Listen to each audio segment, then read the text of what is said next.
E aí, pessoal, tudo bem? Vamos para mais uma aula aqui? Hoje a gente vai falar bastante sobre a Guerra Fria, esse conflito que colocou o mundo em risco, um risco nuclear entre Estados Unidos e União Soviética, ok? A gente vai falar bastante do jeito que a gente gosta, né? Fazendo um caderninho aí, fazendo ali uma anotação e, se você quiser, só escutando como se fosse aí um podcast. Não esquecem, pessoal, no final do vídeo, a nossa dica de filme, e dessa vez sobre Guerra Fria, que tem bastante filme interessante. Espero que vocês gostem aí da aula. Valeu! Olá, pessoal, vamos lá? Vamos falar um pouquinho hoje sobre esse período importantíssimo chamado Guerra Fria, né? A Guerra Fria foi um conflito que aconteceu entre 1947, apesar que alguns vão falar 45 também, até 1991. Neste período, por que se chama Guerra Fria? Porque não foi uma guerra de armas, né, entre as duas potências, mas foi um conflito entre ideologias. O socialismo e o capitalismo. Cada um defendido por suas duas superpotências. Por isso que a gente falava que o conflito da Guerra Fria era um conflito de bipolar, com dois polos de poder, duas superpotências. A que defendia o socialismo, a União Soviética defendia a hegemonia do socialismo e os Estados Unidos defendendo a hegemonia do capitalismo, ok? Uma coisa bastante importante. Muito da Guerra Fria se deve ao ex-presidente americano Harry Truman. Por quê? Ele falava que a União Soviética tinha o objetivo de se expandir para o mundo inteiro. Portanto, os Estados Unidos tinham a obrigação de conter o avanço do comunismo não só na Europa, mas no mundo. E isso fez com que os Estados Unidos entrassem nessa loucura que foi a Guerra Fria. Durante o período da Guerra Fria, os países capitalistas, liderados por seus polos de poder, criaram alianças militares. Do lado socialista, a União Soviética vai liderar o famoso Pacto de Varsóvia, entre os países europeus do leste e a União Soviética. Do lado capitalista, a OTAN, a Organização do Tratado do Atlântico Norte, liderada pelos Estados Unidos com os países europeus. Também foram criadas cooperações econômicas, o Comecon, o Conselho de Cooperação Econômica Mútua, liderado pela União Soviética do Socialismo, né? Então era um grupo de países que se ajudavam mutuamente no socialismo, o Conselho para Assistência Econômica Mútua. E do lado capitalista, o Plano Marshall, que foi o grande plano de ajuda de recuperação dos Estados Unidos para a Europa. Lembrando que no Japão, esse mesmo plano levou um outro nome, Plano Colombo. Tudo bem? Bom, quais são as características básicas que a gente tem que lembrar aí do período da Guerra Fria? A primeira questão que eu considero importantíssima é lembrar que no período da Guerra Fria você viveu uma corrida armamentista, onde Estados Unidos e União Soviética criavam armas nucleares cada vez mais poderosas e testavam essas armas, né, nos seus desertos ou no atol de Bikini, como os Estados Unidos fazia. Chegou um ponto que eram tantas armas nucleares que se viveu o equilíbrio do terror nuclear, ou seja, União Soviética e Estados Unidos, apesar de um ter mais armas do que o outro, estavam equilibrados. Também se viveu a corrida espacial, onde Estados Unidos e União Soviética criaram programas espaciais, com objetivo militar, obviamente. Yuri Gagarin, o cosmonauta, o primeiro soviético, o primeiro homem da União Soviética, o primeiro homem da humanidade a chegar ao espaço, e Neil Armstrong, o primeiro a chegar à Lua, americano, foram exemplos claros dessa corrida espacial que pela paz não tinha nada, né? Era, na verdade, muito mais uma corrida para militar entre os dois grupos. É importante lembrar que durante o período da Guerra Fria aconteceu uma conferência, a Conferência de Bandung, em 1955. Ela alinhou os países que não se sentiam bem ligados à União Soviética ou aos Estados Unidos. É a Conferência dos Países Não Alinhados, Indonésia, Índia, depois a Iugoslávia, ou seja, países que não queriam se aliar nem aos Estados Unidos nem à União Soviética. Eles podiam ser socialistas, podiam ser capitalistas, mas eles não eram alinhados aos seus polos de poder. Uma outra importante característica da Guerra Fria foi a disputa por áreas de influência. E nessa disputa por áreas de influência para transformar certos países em vitrines, a Guerra Fria não foi nada fria. muito pelo contrário, ela foi bem quente. Entre as principais disputas por áreas de influência, nós podemos citar algumas, ok? O primeiro que a gente vai falar vai ser, obviamente, a China, que foi a primeira grande guerra ali que você teve entre comunistas e capitalistas no território chinês. E em 1949, 4 anos depois da Segunda Guerra Mundial, que a China foi invadida pelo Japão, os japoneses expulsos, volta a guerra entre comunistas e capitalistas, e em 49 você tem a Revolução Chinesa, que, liderada por Mao Tse-tung, vai transformar a China num país comunista. Os capitalistas, liderados por Chiang Kai-shek, fogem para Taiwan. Depois, não podemos nos esquecer da famosa Guerra da Coreia. A Guerra da Coreia é um conflito que aconteceu no território coreano, que depois da Segunda Guerra Mundial havia sido dividido. Coreia do Norte comunista, Coreia do Sul capitalista. A Coreia do Norte começa a avançar em direção à Coreia do Sul. Para se defender, a Coreia do Sul recebe a ajuda dos Estados Unidos e começa um conflito de enormes proporções, o primeiro grande conflito da Guerra Fria. Esse conflito envolveu diretamente os Estados Unidos e a China, que vão se envolver na guerra, um do lado comunista, a China, e do lado capitalista, os Estados Unidos. A guerra não termina, né? Há um cessar-fogo que vem até os dias de hoje, que acontece em 1953, pondo fim aos conflitos, mas não pôs fim ainda à guerra, ok? E é importante lembrar, né, a Guerra da Coreia foi onde você viu pela primeira vez o envolvimento direto na guerra dos Estados Unidos. Isso é uma questão muito importante. E lembrando também, o paralelo que divide as duas Coreias, o paralelo 38, é o paralelo que divide as duas Coreias. Tudo bem, pessoal? Tranquilo? Vamos continuar. Um outro conflito muito importante durante o período da Guerra Fria aconteceu na América e foi em Cuba. Na década de 50, Cuba era um país que era alinhado totalmente aos Estados Unidos, liderado por um ditador chamado Fulgêncio Batista. Fidel Castro, Raul Castro, Camilo Cienfuegos e Ernesto Guevara vão, em 1959, realizar a famosa Revolução Cubana. A Revolução Cubana vai transformar Cuba num país socialista, num país ideologicamente socialista. E, obviamente, que isso vai irritar profundamente os Estados Unidos, por ter um país tão próximo, agora longe da sua hegemonia. O grande problema foi quando a União Soviética, em 1962, instalou mísseis, em outubro de 62, instalou mísseis em Cuba.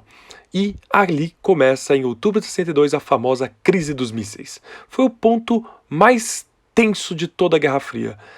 Perto da Flórida e podendo atingir todos os Estados Unidos continental, a União Soviética instalou mísseis em Cuba, tendo como alvo a população americana. E os Estados Unidos, liderados pelo presidente Kennedy, precisavam tirar esses mísseis de lá. Qual foi a solução encontrada? Foi um acordo realizado entre Nikita Khrushchev, líder soviético, e o presidente Kennedy dos Estados Unidos. Nesse acordo, os Estados Unidos reconhecem o governo de Castro como um governo soberano e promete, portanto, nunca mais invadir Cuba. Além disso, os Estados Unidos se comprometem a retirar os mísseis da Turquia. Além disso, obviamente, a União Soviética vai fazer a retirada de todos os mísseis da ilha cubana. É importante lembrar que até hoje, no sul da ilha cubana, os Estados Unidos mantêm uma base militar, a famosa base militar de Guantánamo, onde hoje é uma prisão militar de terroristas. E naquela época era uma questão bastante complicada entre Estados Unidos e União Soviética. Uma outra questão importantíssima para a gente pensar aí sobre a Guerra Fria é o conflito da Guerra do Vietnã. A Guerra do Vietnã Para alguns é o conflito mais sangrento que os Estados Unidos já teve. Não sei se é o mais sangrento, mas com certeza dá para dizer que é o único que ele foi derrotado, né? A maior potência militar do mundo foi derrotada por um país pequeno, com a ajuda obviamente chinesa, mas um país pequeno de camponeses, né? A Guerra do Vietnã vai durar de 1959 a 75, mas o envolvimento dos Estados Unidos começa em 62 para 63, quando realmente você começa a ter bastante tropas, né? 63, 64 no governo Johnson, que você começa a ter muitas tropas americanas indo para o Vietnã e vai até 75. O Vietnã, assim como a Coreia, eram dois Vietnãs, um Vietnã do Norte, comunista, e um Vietnã do Sul, capitalista. O Vietnã do Norte começa a invadir, começa a entrar no Vietnã do Sul. E, para salvar o Vietnã do Sul de uma unificação comunista, os Estados Unidos começam a mandar as suas tropas para lá. É interessante notar que os vietnamitas do Sul também não apoiavam tanto, a população vietnamita do Sul não apoiava os americanos. Eles viam os americanos como invasores. E foi uma guerra sangrenta, com o uso de napalm, o uso de agente laranja, e foi um dos conflitos sociais, em termos sociais, foi horripilante. Com a crise financeira que os Estados Unidos passa na década de 70, no início da década de 70, os Estados Unidos se vê obrigado a sair da guerra do Vietnã, a fazer a sua saída do Vietnã. E em 75 para 76 são assinados os Acordos de Paris. Nesses acordos, os Estados Unidos se comprometem a sair do Vietnã e aceita a unificação dos dois Vietnãs em torno de um só Vietnã totalmente comunista, né? Um Vietnã liderado por Ho Chi Minh e que foi liderado na guerra por Ho Chi Minh e unificado aí com os Acordos de Paris. Não podemos nos esquecer também dos problemas na América Latina. Depois da Revolução Cubana, havia o medo que toda a América Latina, influenciada pelos bons níveis sociais que Cuba começa a ter com a ajuda soviética, de que toda a América Latina se tornasse socialista. E, para evitar isso, os Estados Unidos vai apoiar golpes militares em toda a América Latina. Os que eu prefiro que você saiba, que eu gosto que você saiba, são no Brasil, no Chile, na Argentina, no Uruguai, no Paraguai, mas Bolívia, Equador, todos os países da América do Sul e alguns países da América Central viveram ditaduras militares sangrentas, onde a tortura e a violação dos direitos humanos era algo bastante comum. Ok, pessoal? Então, não podemos esquecer desses conflitos. China, Coreia, Cuba, Vietnã e as ditaduras militares na América Latina. Depois nós vamos estudar também conflitos na África, né, que também tiveram muito a ver com a Guerra Fria. Mas isso fica para uma próxima aula. Na Europa, a disputa entre socialismo e capitalismo foi bem forte. Por quê? Era um continente dividido, em especial a Alemanha era dividida e a cidade de Berlim.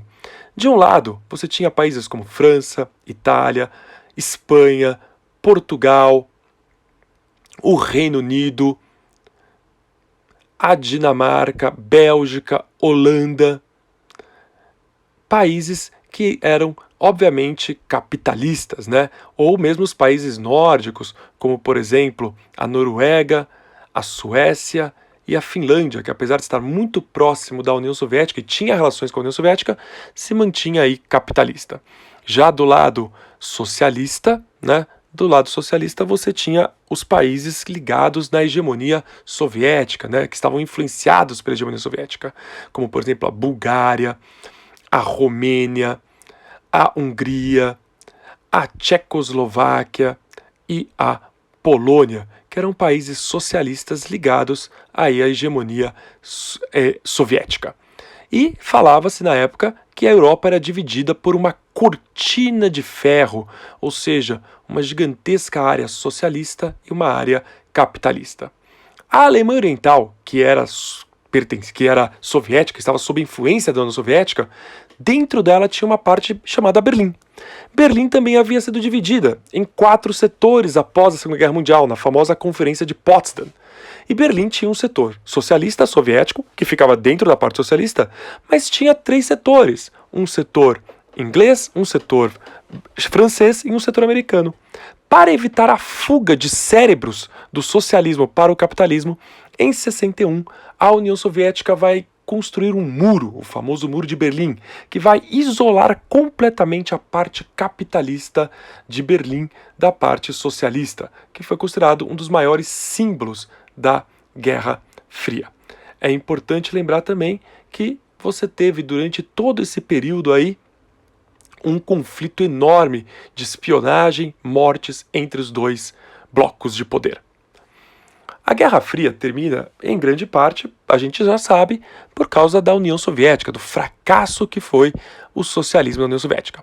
A crise da União Soviética começa lá na década de 80, final dos anos 70 e na década de 80, causada por choque do petróleo. O choque do petróleo afetou os países capitalistas? Obviamente que sim, mas afetou bastante a União Soviética, que não tinha sequer dinheiro para abastecer tratores. Isso levou a uma enorme crise de abastecimento, começa a faltar comida em grandes centros da União Soviética, como Moscou e Leningrado, hoje São Petersburgo. O enorme atraso tecnológico que a União Soviética vivia em relação aos capitalistas, aos Estados Unidos, Japão, o chamado Vietnã Soviético, a Guerra do Afeganistão, em que a União Soviética vai se envolver num conflito com o Talibã de 79 a 89. O Talibã, no caso, na época era apoiado pelos Estados Unidos, né? Naquele famoso filme Rambo 3, você vai poder entender um pouco melhor essa guerra. Um sistema de privilégios, a ideia de igualdade não acontecia, né? O que você via na União Soviética é que os membros do partido tinham privilégios que a população não tinha. E para muitos aquilo que foi o símbolo da crise da União Soviética, que foi em 1986 a explosão da usina nuclear de Chernobyl. Para tentar resolver todos esses problemas, o último secretário-geral da União Soviética, um homem chamado Mikhail Gorbachev, ele vai implementar 2 políticas, digamos, com maior liberdade, mais liberais, ok? Para tentar resolver esses problemas. Qual é o nome dessas políticas? A primeira política era de reformas econômicas, a chamada perestroika, ok? A perestroika visava dar maior liberdade para as pessoas do ponto de vista econômico, para que elas pudessem finalmente reestruturar-se economicamente, produzir mais, né? Era, inclusive, perestroika quer dizer reestruturação. E também foram criadas reformas políticas, a reforma política Glasnost, que chama-se transparência, que é dar maior transparência às decisões da União Soviética. Essas 2 reformas, uma vez implementadas, ao invés de salvarem o socialismo, levaram as populações a enormes conflitos e protestos. Na Alemanha, em 89, eles derrubam o Muro de Berlim e em 90, a reunificação da Alemanha, né?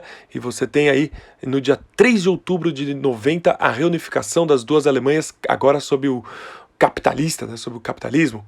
E no dia 25 de dezembro de 91, a bandeira da União Soviética cai do Kremlin e sobe a bandeira da Rússia. É a desintegração da União Soviética. Ou seja, os países que formavam a União Soviética, Ucrânia, Letônia, Lituânia, Estônia, Belarus, Geórgia, Azerbaijão, Uzbequistão, todos voltam a ser independentes. É o fim da Guerra Fria. Esse é um período bastante conturbado, mas é um período bastante interessante para a gente entender. E aí, pessoal, curtiram a aula de Guerra Fria? É um período muito importante, cai bastante nos vestibulares. Eu gostaria muito que vocês estudassem bastante Guerra Fria. Filmes sobre Guerra Fria é o que não falta. Tem aí Doutor Fantástico, Trumbo, né, diversos filmes sobre a Guerra do Vietnã. É o que não falta filmes sobre a Guerra Fria. Mas tem 2 filmes aqui que eu gostaria de indicar para vocês. O primeiro é um documentário chamado Sob a Névoa da Guerra.